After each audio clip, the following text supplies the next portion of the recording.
Today we are announcing the arrests and unsealing of an indictment out of the Southern District of New York, charging 11 individuals for allegedly overseeing an extensive, decade-long marriage fraud scheme involving more than 1,000 sham marriages between Chinese nationals and United States citizens, and then the submission of fraudulent applications for green cards.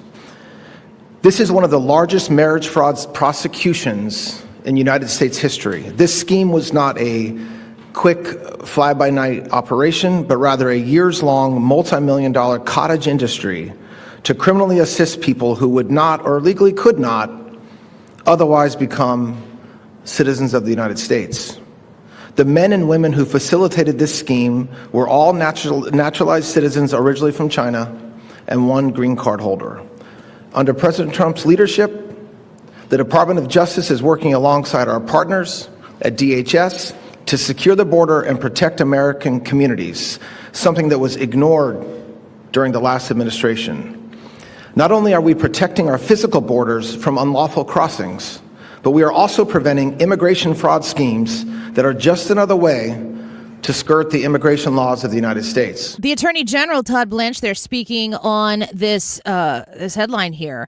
The feds have busted one of the largest alleged marriage fraud schemes in the United States history, involving 1,000+ Chinese sham unions. What's going on here? How did this develop in this country? Why have these situations been allowed to fester? Let's speak to our guest, Hans von Spakovsky, with us once again. Advancing American Freedom Senior Legal Fellow, former FEC Commissioner, and DOJ lawyer. Hans, welcome back. Happy Thursday. Good to have you back.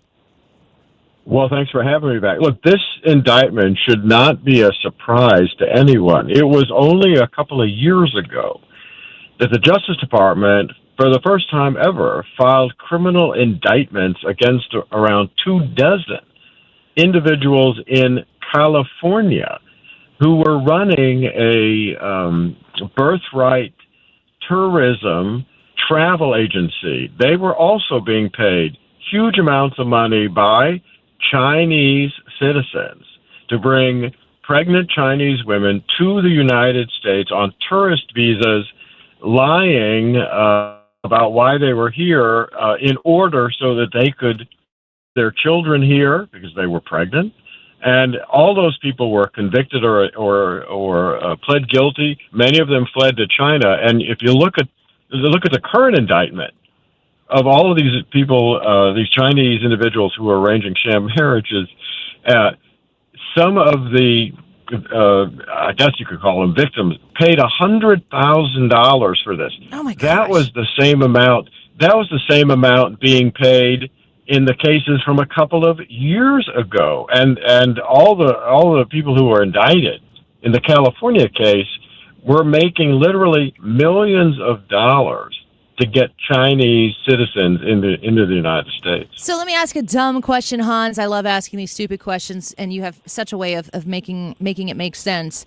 Why would somebody from China want that American citizenship so much? What would they do with something like that?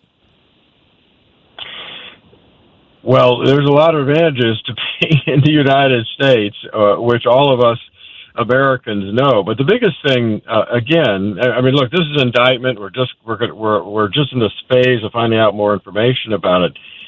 But in the prior case, many of the women, the Chinese women, were the wives of high-up communist government officials in China, and it was clear that they wanted these children born in the U.S. so they could, they would take them back to China. But then when they are older and have been properly trained, they could send them back to the U.S. society, frankly, to help poison our society. I mean, I hate to talk in such a general concept, but that in fact was what those Chinese tourist bureaus were doing. Why else would high-up communist officials have anything to do with it? So who are the people who have profited? I mean, obviously there's the benefit of being able to access that American citizenship through the birth process. Right. But are there Americans who are profiting off of this?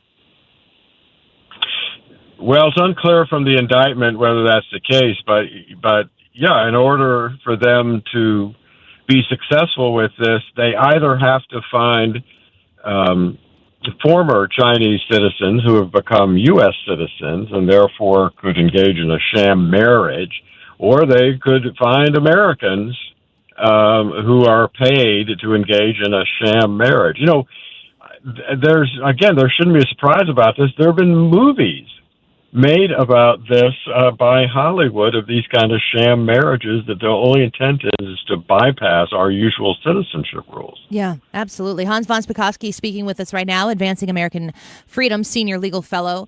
So the investigators, the feds, have now exposed this. What's the next step? And, you know, were they able to get to the core of the problem, or is there a lot more where this investigation has led? Well, hopefully, this isn't I doubt this is the one and only instance of this. These indictments were in New York. I have no doubt there's probably similar schemes going on in California, and hopefully they're investigating it. Also, hopefully, they'll be able to arrest these individuals who've all been indicted and get them in jail before they can, as happened in the prior case, flee the country and go to China. The other thing that they will be doing is these sham marriages void green cards, any citizenship that may have been voided, and all of those individuals are going to need to be picked up and deported back to China.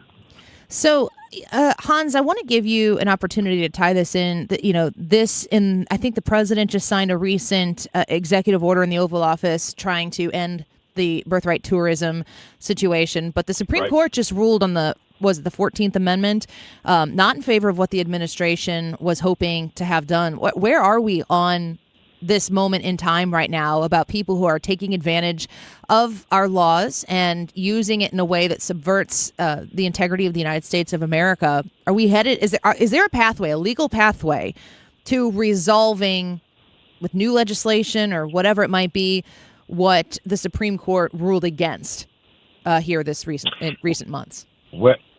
Well, it's interesting you asked me that question because I am just finishing a very long paper on all the legal steps the administration can take to minimize the effect of the Supreme Court's decision. He issued two executive orders. One of them was on birthright tourism, and it didn't really change policies. What it basically did is it told the Justice Department, I want you to make it a priority to go after and criminally prosecute anyone who's engaging in this kind of behavior. And, here we see this indictment. The other executive order was very interesting. It had to do with diplomats. And, the one exception the Supreme Court recognized was that the children born in the U.S. of recognized diplomatic personnel, such as ambassadors, are not considered U.S. citizens. But the weird thing about that is that for a very long time, the State Department has had two separate lists. There's one called the blue list, and there's one called the white list. One list is all of the officially recognized ambassadors and consuls. They have full diplomatic immunity, and their children born here are not considered U.S. citizens. But the second list are people who work in embassies, aren't given full diplomatic immunity. They may have some, and who the State Department has now said for years, no, their kids, if born here, are U.S. citizens. And in essence, the executive order of the president ends that distinction and says anybody here in this country working for a foreign embassy, their kids are not going to be U.S. citizens.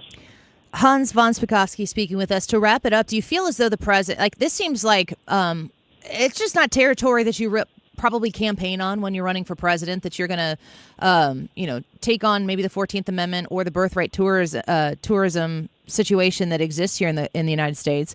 But it is part of the larger picture of open borders and who's here and who's not. But ultimately, I think the biggest thing to me is we have a finite amount of resources that come from we the people that need to be provided to we the people. And when we don't have a definitive understanding of, who is here and who should not be here, that doesn't mean we can't help the people who are not here, but you just need to have some understood, agreed upon rules and regulations, you might call them laws, that everybody abides by. Is the president and this administration on terra firma when it comes to pursuing, refining the things that you're talking about? Yeah, I think they've been on very good grounds. And while lower courts have ruled against them, I often think wrongly, they have won overwhelmingly, except for the birthright citizenship case. On all these other immigration cases that have made it to the Supreme Court, they've been winning. I mean, just before their term ended, the Supreme Court issued decisions in 3 different immigration cases, all apart from the birthright citizenship case. And in every single case, they upheld the policies the Trump administration had put in and the way they were enforcing the law. And that's a good sign. Hans, an expert as always on the issues. Thank you for being with us today. And we hope that I'd like to read that paper. I'd like to see what you're putting together, and maybe the administration will take a peek at it as well. I will send a copy as soon as it's out. Thank you so much. Hans von Spakovsky, have a great weekend. Yeah, bye-bye. Take care. Bye-bye. Hans, our friend from the Advancing American